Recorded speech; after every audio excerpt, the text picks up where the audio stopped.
Hola compañeros de aprendizaje, estamos en la tercera serie de espacios vectoriales problemas resueltos. Vamos a cubrir desde subespacios vectoriales hasta el final. Empezamos. Definición de subespacio vectorial.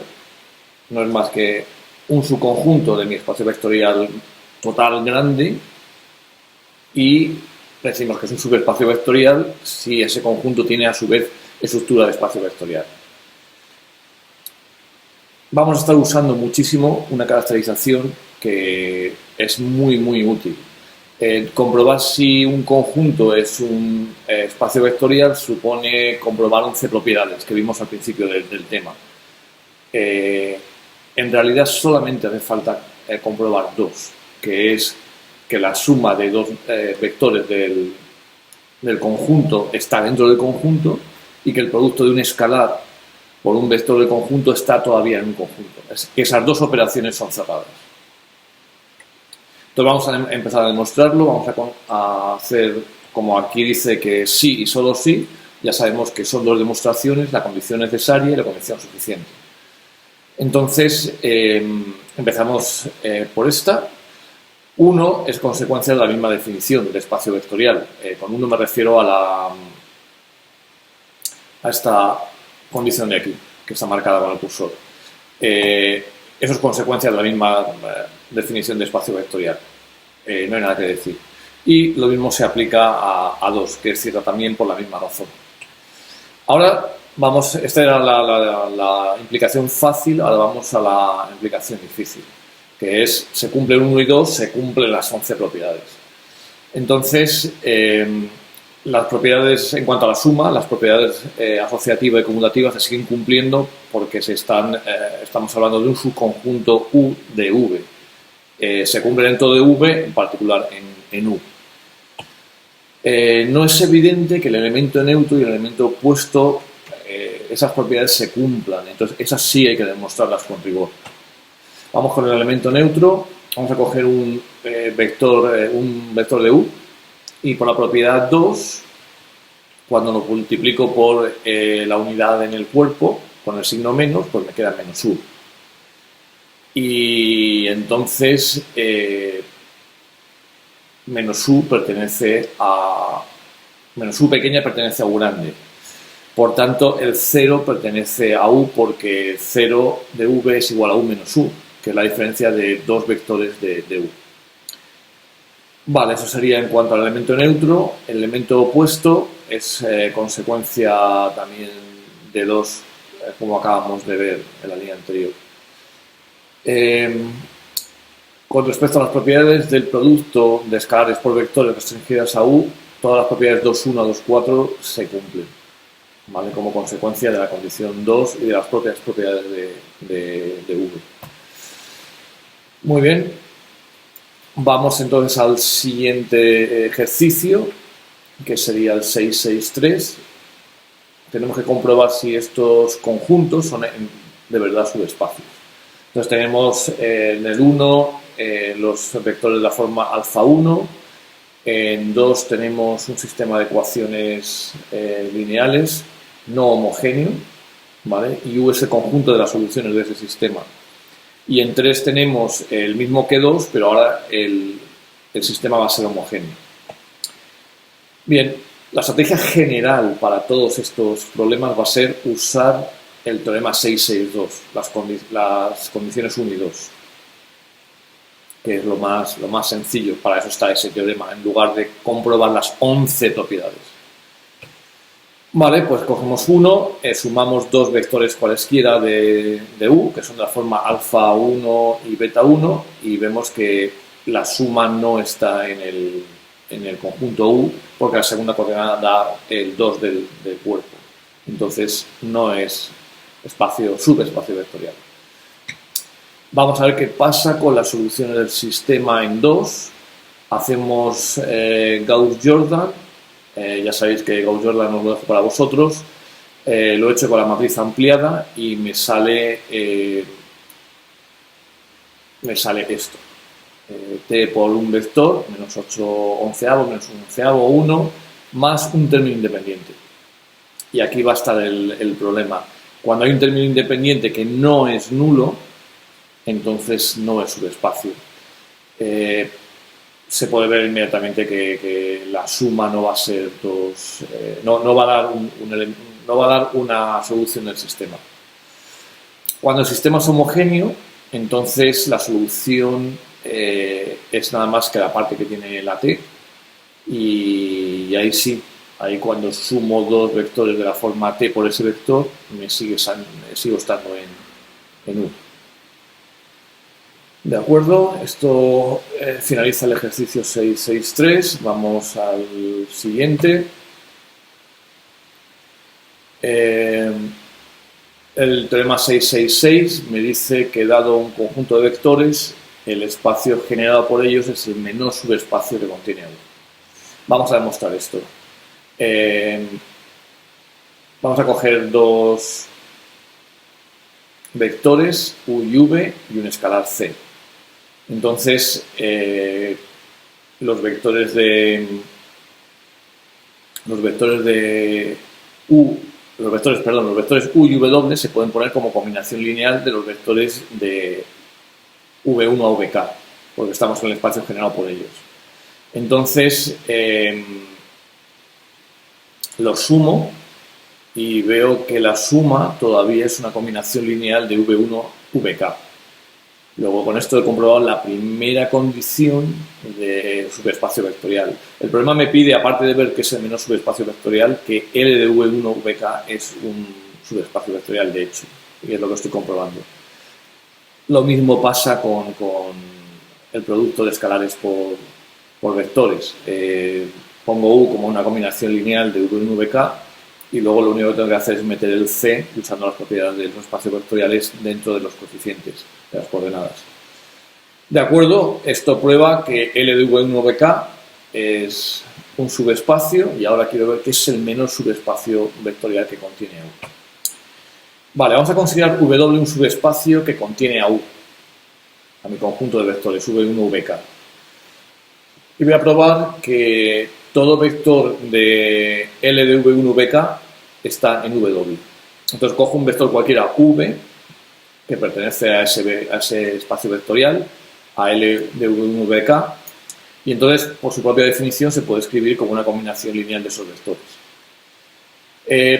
Pero como W contiene a U, cada uno de estos vectores V1 VK es también un vector de W. Por tanto, V también pertenece a W. Entonces he probado que cualquier vector de LV1 VK está en cualquier subespacio que contenga U. Y por tanto es el menor subespacio que contiene U. Una demostración sutil pero muy bonita.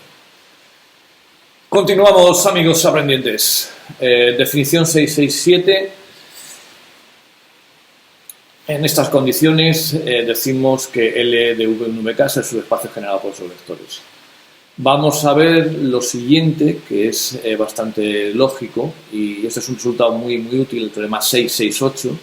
Me está poniendo todo esto en términos de rangos de vectores, es decir, en última instancia, de rangos de matrices.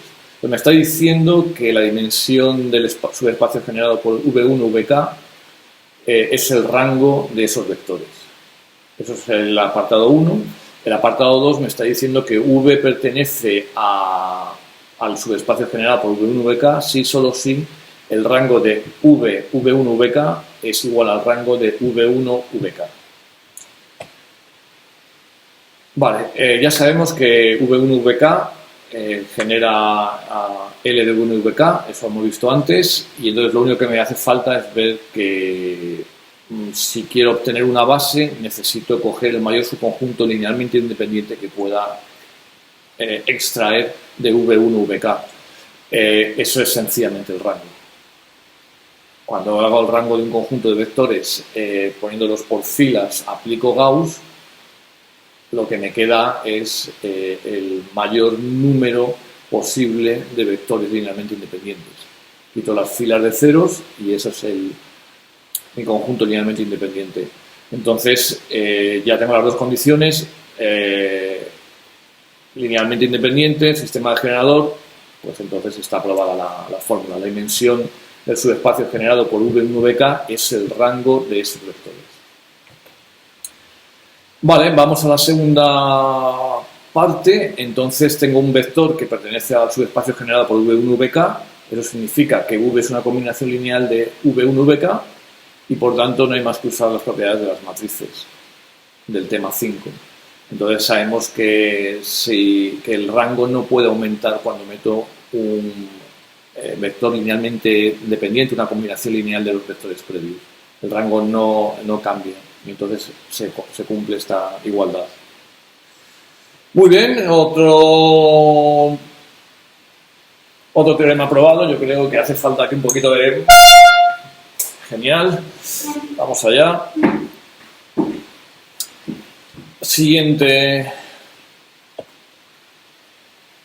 ejercicio 669.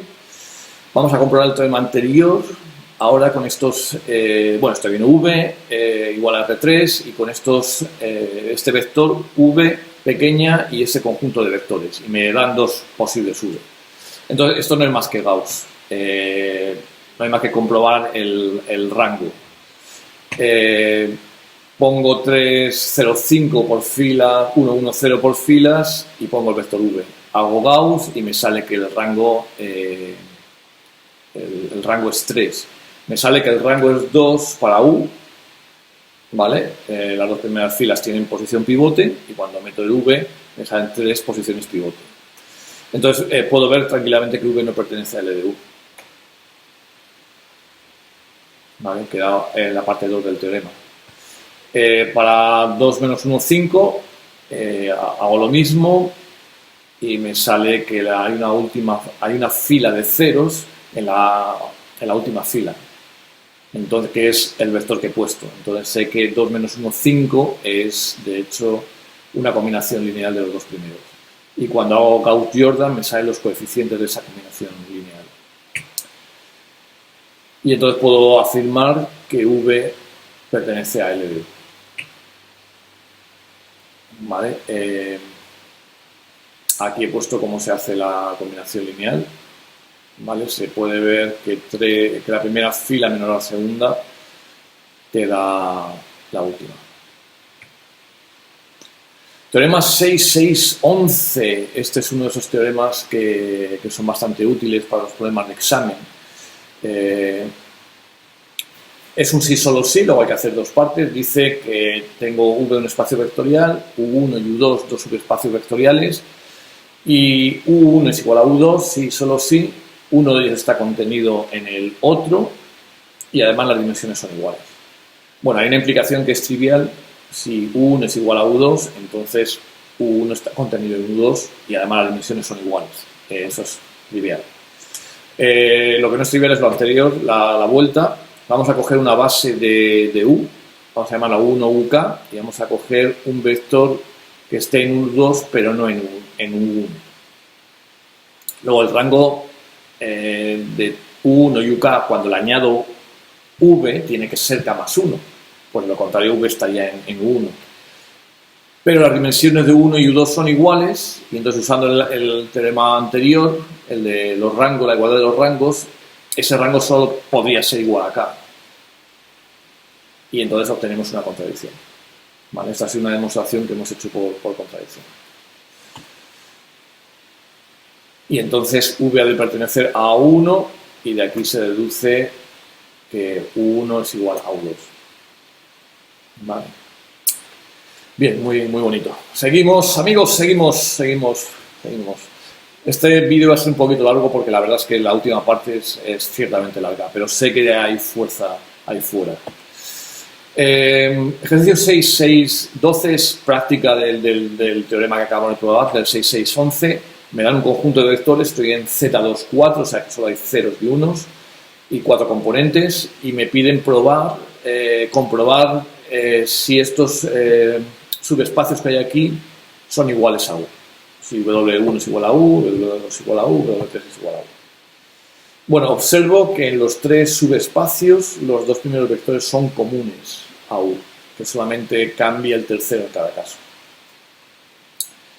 Bueno, se ve claramente que la dimensión de U es 3, porque coloco sus filas, sus vectores por filas, perdón, y tiene 3 posiciones pivote, ¿vale? Entonces ahora habría que comprobar el último vector, en este caso estoy en W1, a ver qué ocurre. Entonces pongo el último vector después de U por filas, hago Gauss y me sale que es combinación lineal de los anteriores. Y entonces por el teorema 6, 6, 11 se puede concluir que U es igual a W1. Vamos a 2, se razona de una manera muy análoga a la anterior. Pongo el vector 1, 0, 1, 1, 0, 1 al final. Hay una pequeña errata aquí, esto debería ser un 1, pero está aquí bien. Y nada, me sale que el rango es 4. Me sale que el último vector, el que acabo de insertar, no es combinación lineal de los anteriores, luego no pertenece a U, y U no es igual a W2. El tercero lo he dejado para vosotros, ¿vale? Es bastante fácil, es muy similar a esto, no quiero aburrir. Vale, 6, 6, 15. Vamos a ver que la intersección de dos subespacios es un subespacio. En su momento, en el vídeo anterior, vimos que la unión de dos subespacios no es un subespacio y que de hecho el subespacio vectorial más pequeño que contiene la unión de dos subespacios es la suma. Vale, pues la unión de subespacios no es subespacio, pero la intersección sí, vamos a probarlo. Vamos a usar de nuevo la caracterización que vimos anteriormente. La caracterización del 6, 6, 2, la que vimos al principio de este vídeo. Vamos a coger para la primera condición dos vectores que pertenecen a la intersección. Entonces, bueno, pues si pertenece a la intersección, cada vector pertenece a U1 y a U2. Y entonces su suma en particular están en U1, ¿vale? Razonando de manera análoga, la suma también está en U2, porque U y V están en U2, porque están en la intersección. Entonces, la suma está en U1 y en U2. Y entonces está en la intersección. Ahora, para la segunda condición, cojo un escalar y de nuevo U está en U1 y está en U2. Y entonces, cuando multiplico por alfa, está a la vez, por ser U1 y U2 subespacios vectoriales, alfa de U está en U1 y en U2, luego está la intersección. Y ya hemos comprobado las dos condiciones de la caracterización, a ver si lo digo, de subespacio vectorial. Otro problema bonito que hemos resuelto. Nos encanta la belleza de las matemáticas. Continuamos. 6, 6, 16 me pide la intersección de estos dos subespacios. Cuando vienen dadas en implícitas, mola porque es muy fácil, no es más que resolver el sistema dado por estas ecuaciones.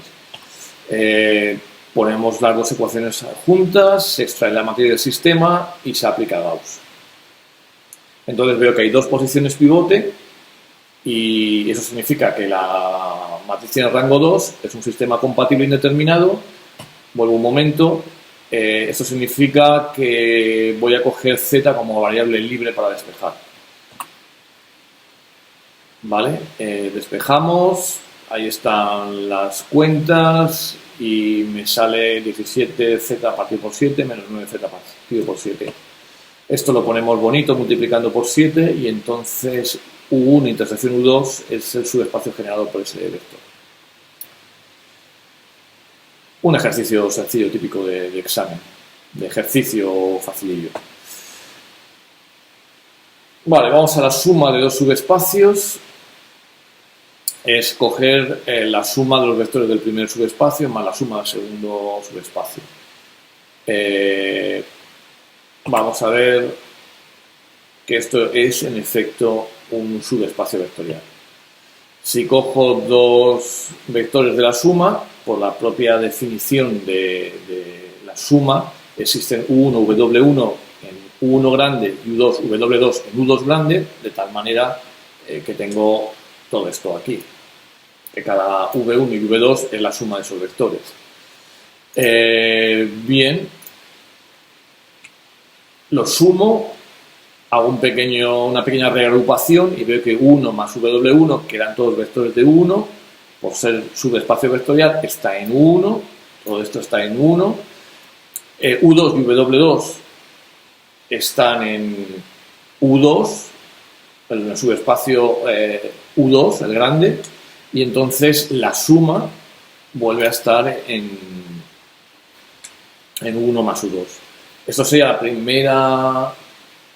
la comprobación de la primera condición. Ahora tengo que comprobar la segunda.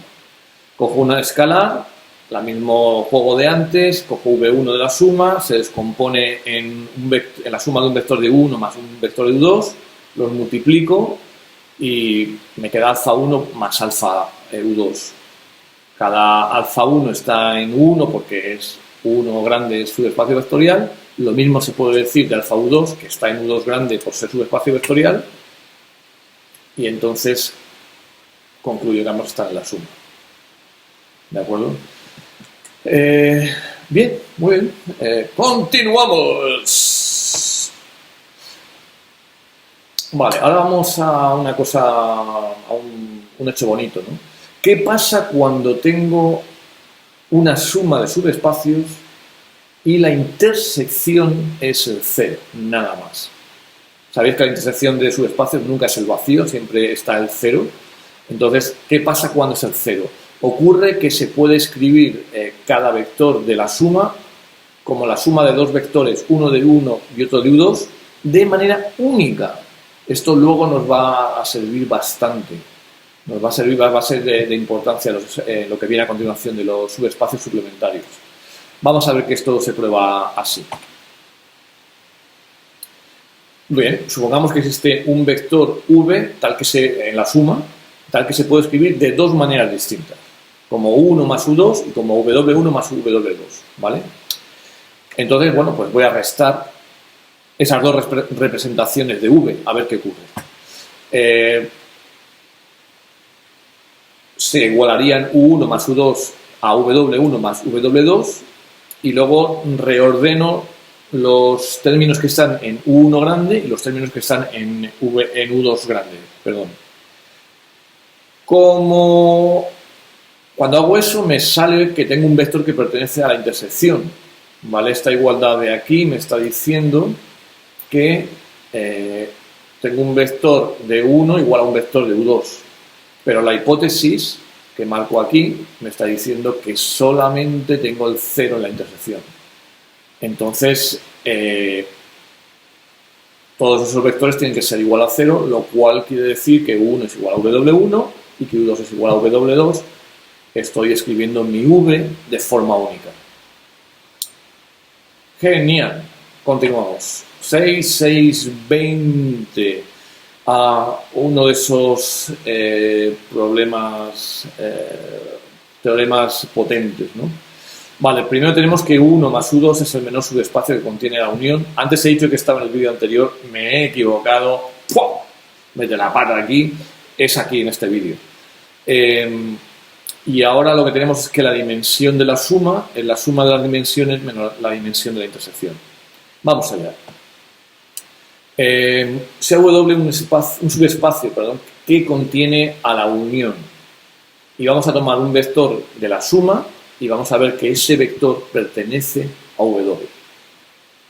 Eso va a probar que 1 más U2 es el menor subespacio que contiene a la unión. Entonces, por definición del espacio suma, existen dos vectores U1, U2, de tal manera que V se escribe como su suma. Eso no es más que la definición. Vale, W hemos dicho que contiene la unión, por tanto contiene a U1 y contiene a U2. Subespacio. Entonces también contendrá los vectores U1, U2. Pero W es un subespacio, por tanto contiene la suma que es V. Entonces V pertenece a W. Así que U1 más U2 está dentro de W. Otra de esas demostraciones sutiles. Y también llenas de belleza, ¿por qué no? Problema 6621, que es, bueno, comprobar el teorema anterior para los siguientes espacios vectoriales. El primero se ve claramente que tiene intersección 0, porque U1 son los vectores de la forma, digamos que U1 está generado por el vector 1, 0, 0, y el subespacio U2 está generado por el vector 0, 0, 1, y claramente solamente tienen intersección en el 0. Entonces la dimensión de U1 es 1, la dimensión de U2 es 2, la dimensión de la intersección es 0, y la dimensión de la suma es 2. Fijaos que para esto no he tenido que calcular ninguna base de la suma, solamente aplicar la fórmula, ¿no? Vamos a ver qué pasa con 2. Este es uno de esos apartados que en clase dio un poco de problema, porque se puede hacer de varias maneras. Hay una manera larga, una manera corta, en fin. Lo voy a resolver de dos maneras para ilustrar más, para que esté más claro, ¿no? La primera manera...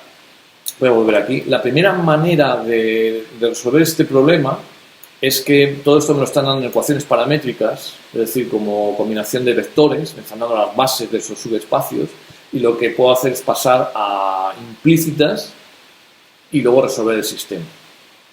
¿Vale? La segunda manera es hallar el subespacio de intersección a partir de las ecuaciones paramétricas. Uno cuando está aquí se pregunta ¿por qué tengo que pasar a ecuaciones implícitas si ya las tengo en paramétricas, me está dando la base? Vamos a ver que a veces es más largo hacerlo así, aunque parezca más natural al principio. Vale, pues ponemos las ecuaciones paramétricas, ¿de acuerdo? Hay dos vectores, pues dos parámetros t y s, ¿de acuerdo? Y entonces ahora lo que, bueno, en realidad lo que se hace aquí es despejar los parámetros t y s en función de x y z. Es decir, que todo esto que está aquí, todo esto que estoy marcando, a ver, voy a coger un rectángulo, que mola coger rectángulos aquí. Todo esto que está aquí, por ejemplo, voy a ponerle en negrito. Me gusta en negrito y en gordo, muy gordo. Ah, sí, no, me pasa de gordo. Igual vamos a poner menos gordo. Vale, todo esto que está aquí, ahora lo voy a tomar con las variables que quiero despejar, ¿de acuerdo? Y aquí lo mismo, esto lo voy a tomar como las variables que quiero despejar. Y voy a tomar esto de aquí, las x y z, como si fueran las constantes. ¿Vale? Entonces, aquí, en este caso es tan sencillo que no hay que hacer gran cosa. Aquí tengo, si miro lo anterior, tengo que x es igual a t, igual a t más s, y z igual a 2s, ¿vale? X igual a t, igual a t más s, y z igual a 2s. Entonces voy a poner, donde ponga t voy a poner la x, y donde ponga s voy a poner z medios. Y luego pues limpiamos las ecuaciones un poquito, multiplicando por 2, pasando al mismo lado. Y ya tengo mi primera ecuación, que sería esta, implícita. Para la segunda, pues tenemos x igual a 2t, igual a t más s y z igual a s. Y similarmente, limpiamos la ecuación, t más s, pues la t es x medios, la z es la s, la metemos aquí, multiplicamos por 2 para quitar las fracciones y me queda eso. Y ahora, pues nada, se pone las dos ecuaciones juntas, se aplica Gauss y vemos que hay dos posiciones pivote y puedo despejar en la variable z, la variable libre es z. Y entonces pues me queda un z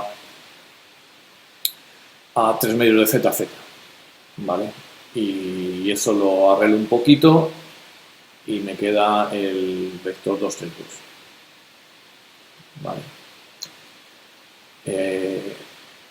Esto sería una manera de hacerlo. La otra sería, esto me está dando un pequeño problema. La otra sería Vamos a razonar de la siguiente manera. V pertenece a la intersección. V es a la vez una combinación lineal de U1 y de U2, de los vectores de U1 y de los vectores de U2. Vale, pues eso es lo que voy a hacer. Tengo que poner un parámetro para cada vector. Entonces tengo ahora T1, T2, T3 y T4.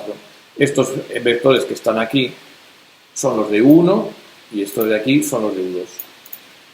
Vale, pues hago un poquito de cálculo matricial, no tiene mucho más. Lo pongo como un sistema homogéneo y paso el miembro que está a la derecha a la izquierda. Cuando hago eso, estos vectores que están aquí, esto que pone 2, 1, 0, ahora es negativo. Y cuando ponen aquí 0, 1, 1, ahora es negativo.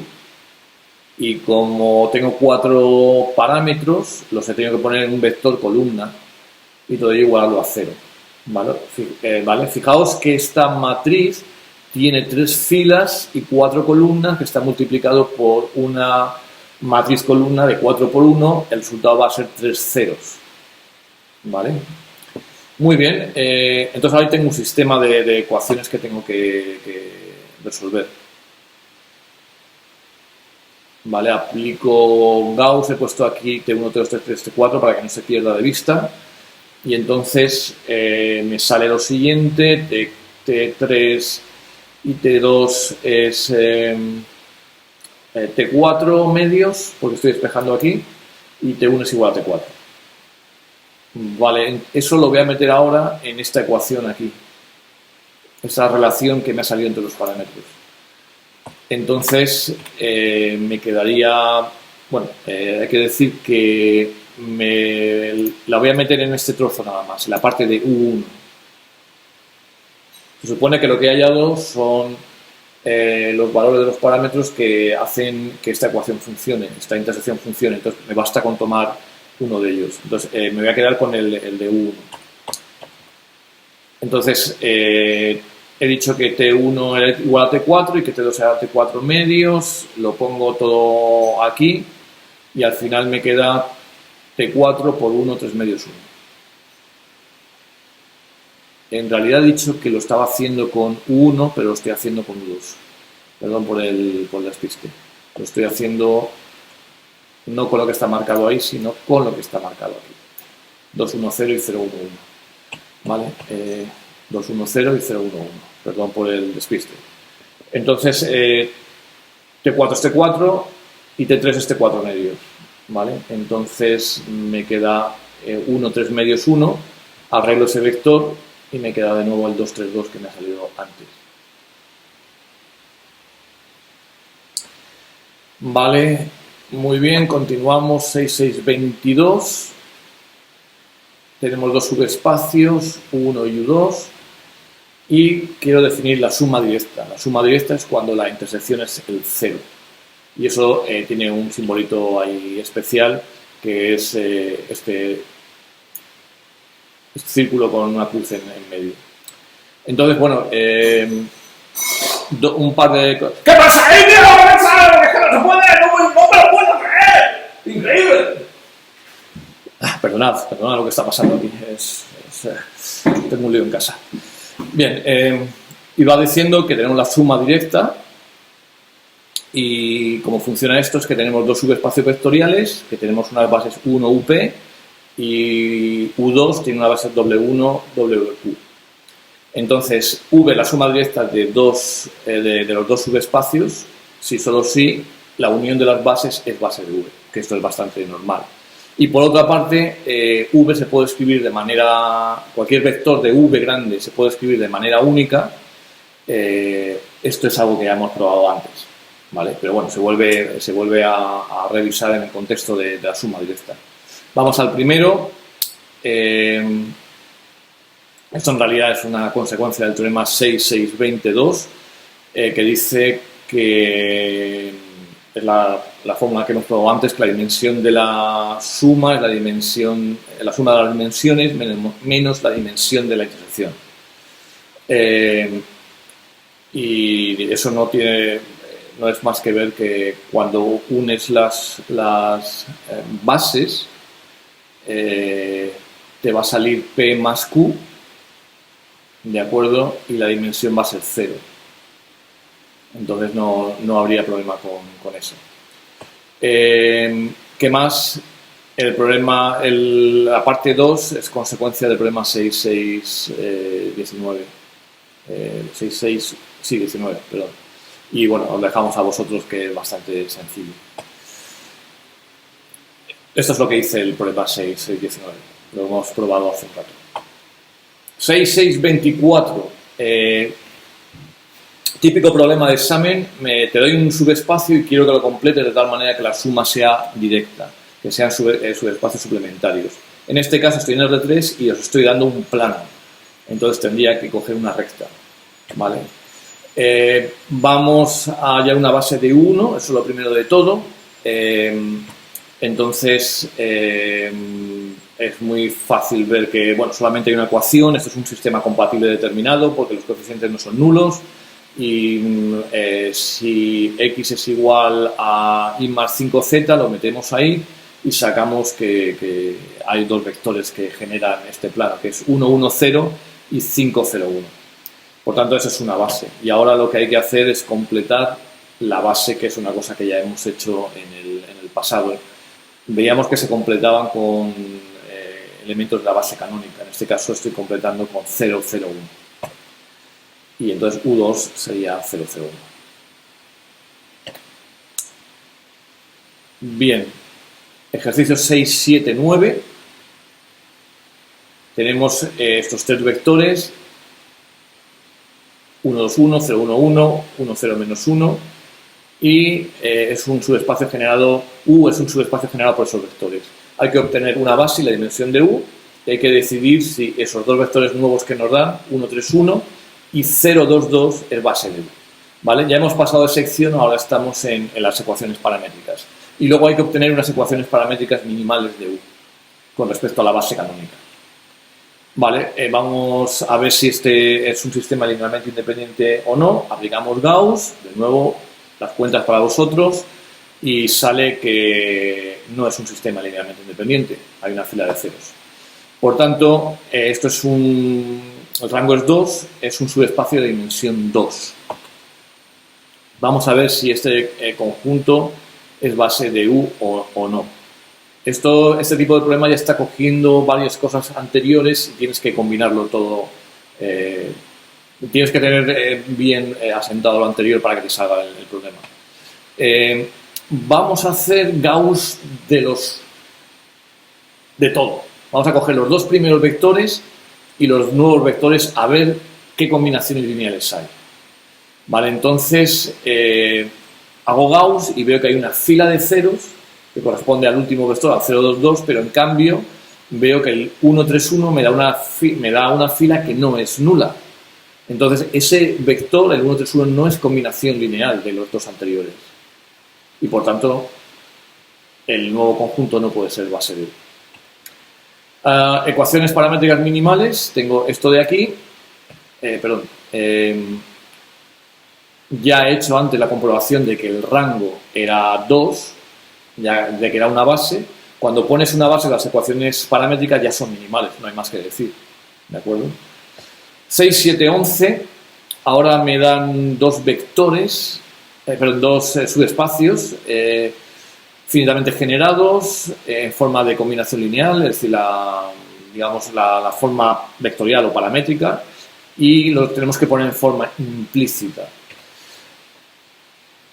Vale, para uno hay que hacer mucho para ponerlo en forma implícita.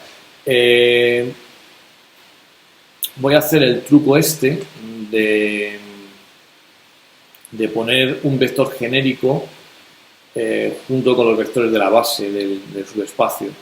Esto viene justificado por el resultado que hemos probado al principio del vídeo, que decía que si tienes un vector que pertenece a un espacio finitamente generado, cuando pones una base de ese espacio finitamente generado por filas y le añades el vector, el rango es el mismo que si solamente haces el rango de la base. Entonces aquí quiero únicamente vectores que son combinación lineal de 1, 2, 1. Me pongo un vector x y z genérico que van a ser las variables de mis ecuaciones implícitas, y hago Gauss. Y entonces me salen que si quiero tener un vector que pertenezca a U1, este rango tiene que ser 1, porque esa es la dimensión de U1. Entonces me hace falta que y menos 2x sea 0 y z menos x sea 0. Y esas serían las dos ecuaciones minimales implícitas. En cuanto a U2, pues lo pongo en paramétricas y ahora lo que hago es darle la vuelta. Quiero despejar la t y la s en función de x y z, y entonces me monto un sistema de ecuaciones lineales no homogéneo. Lo pongo por filas, es decir, paso eso de ahí a su matriz de coeficientes normales, hago Gauss, y para que esto tenga solución hace falta que el último sea 0, ¿vale? Para que tenga rango 2. Y entonces sale la ecuación 5x más y más 3z igual a 0. Problema difícil, un tema en realidad, sí, recuerdo que dio bastante guerra en clase. Está formulado de manera general. Tengo un espacio vectorial de dimensión n de una base de v y un subespacio vectorial dado en forma paramétrica. Describir un procedimiento para pasar de las ecuaciones en forma paramétrica a forma implícita. Vale, entonces tenemos U, que es un espacio finitamente generado, es la combinación lineal de V1 y VK. Si V1 y VK no son linealmente independientes, extraigo un conjunto linealmente independiente. Por tanto, voy a suponer que este conjunto ya es linealmente independiente. Vale, entonces, el teorema 666 establece que V pertenece a L de V1 y VK cuando...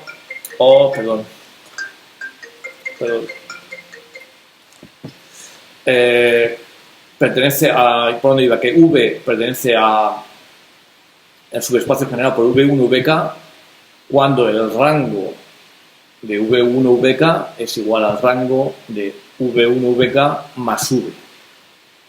Y entonces vamos a aprovechar eso. Ya lo hemos usado implícitamente en el problema anterior, y así lo he pensado para que deis vueltas, ¿no? Ahora lo que estamos haciendo es lo que hemos hecho antes, vamos a hacerlo en general, vamos a probar el procedimiento global, ¿no? Y entonces lo que hago es aplicar Gauss a V1 y VK más una última fila donde pongo variables genéricas. Y entonces exijo que ese rango sea K. ¿Vale? Eso es equivalente a pedir que la última fila sea nula. Y entonces cuando haga Gauss me va a quedar una serie de ecuaciones en la última fila que tengo que igualar a 0. Y esas serán las ecuaciones implícitas minimales. He hecho un pequeño ejemplo aquí. Si tengo 1 menos 2, 3, 5 menos 4, 3, le aplico Gauss poniendo en la última fila x y z. Y entonces al aplicar Gauss me queda x más 2y más z, y esa fila tiene que ser de 0. En este caso me ha quedado una única ecuación. ¿Vale? Sabemos que la dimensión del espacio total es igual a la dimensión del espacio más el número de ecuaciones. En este caso tengo dimensión 2, una única ecuación, porque el total es 3. Aquí tenemos el 6, 7, 16, que creo recordar que es un problema de examen. Tienes una base y tienes dos subespacios que están dados en esa base. Uno está en forma paramétrica y el otro está en forma implícita. Tienes que obtener unas ecuaciones paramétricas minimales de S con respecto a la base canónica. Y lo mismo con el otro. Aquí donde pone minimales en realidad quiere decir paramétricas. Vale, entonces vamos allá. Habría que hacer un cambio de base, eso es lo primero, ¿no? Entonces, primero hacemos el cambio de base. Hay que calcular las coordenadas de B, la base canónica, ¿de acuerdo? Y eso ya está dado. Esta vez no hay que invertir. Lo normal es que te den las coordenadas de la segunda base, la base canónica, y entonces tengas que invertir. Aquí, como la base de destino es la canónica, estamos bien, ¿vale? Lo único que hay que tomar la traspuesta. Vale, hallamos las coordenadas de los vectores que nos han dado, que sería 1, 0, 1 y 0, 1, 0. Vale, los pongo todos juntos para ahorrar espacio y me queda 3, 2, 7 y menos 1, 1, 1. Perfecto. Entonces ese es el espacio generado por esos vectores, ahora en base canónica. Lo he puesto el subíndice para que esté clarito. Y entonces, pues nada, aplicar el truco de 6, 7 y 16. Vamos a poner un vector genérico de variables al final, hacemos Gauss y ahí nos queda la ecuación implícita, tan ricamente. ¿Vale? Importante la escritura en este caso, ¿vale? Sí, sin duda. Hay una llave que dice en base canónica. Vamos a hallar la forma implícita del espacio T en la base canónica. Hay una única ecuación. Despejamos rápidamente. Es fácil ver que si x más es igual a 0, pues x igual a menos y, y salen dos vectores. Hacemos lo mismo de antes, ya habíamos habíamos obtenido la matriz del cambio de base, pongo los vectores juntos, de nuevo para ahorrar espacio, y me sale 2, 0, menos 1, 1, 3, 5 en la base canónica. Y entonces T es ese espacio, ese espacio generado por esos dos vectores. Y ahora hallamos las ecuaciones implícitas, lo mismo de antes, se ponen los dos vectores de la base, el vector genérico de variables y se aplica el Gauss. Y queda eso, lo ponemos bonito y eso es como ha acabado. Hemos hallado S y T en la base canónica, tanto implícitas como paramétricas. Hemos hecho todo. Y bueno, amigos, esto es todo. Nos vemos en el siguiente vídeo.